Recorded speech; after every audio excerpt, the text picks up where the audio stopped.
Personal nang naghahanda si Senate President Vicente Sotto III sa posibleng impeachment complaint laban kay Vice President Sara Duterte sa House of Representatives.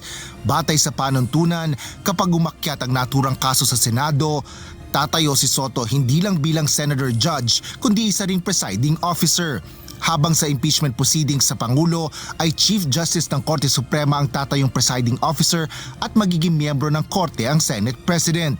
Gayunman, maging presiding officer man o hindi, dapat anyang maging handa para rito. The Senate is always ready. Kasi part of our job yan eh. Kasama sa rules namin yan. Meron din kaming approved rules of impeachment dati. It's still there, it's standing. All we have to do is ratify it again if ever we receive any articles of impeachment. Okay.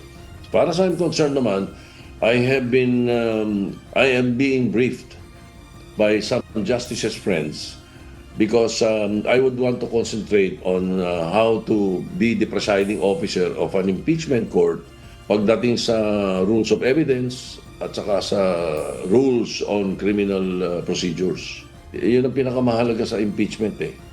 Kung matutuloy man na maiakyat ang impeachment case sa Senado, nangangamba si Sotto na mapabayaan ang dapat na inaasikaso nila, partikular na ang mga panukalang batas.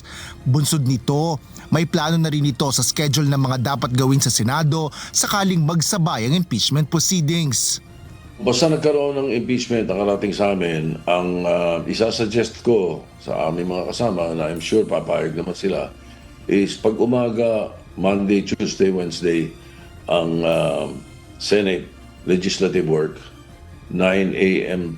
to 1 p.m. Ganun din naman yung Monday, Tuesday, Wednesday namin talaga. And then most probably, I would suggest that we do Monday to Friday from 3 p.m. up sa impeachment court. Bagaman mahirap anyang tansyahin kung kailan matatapos ang impeachment proceedings sa Senado, binigyan diin ni Sotto na hindi ito pwedeng patagalin. Kailangan anyang matapos ito sa lalong madaling panahon dahil unfair o hindi ito patas para sa publiko maging sa inaakusahang individual. Asher Cadapan Jr., UNTV News and Rescue. Diyos ang aming sandigan, serbisyo publiko ang aming pinahalagahan.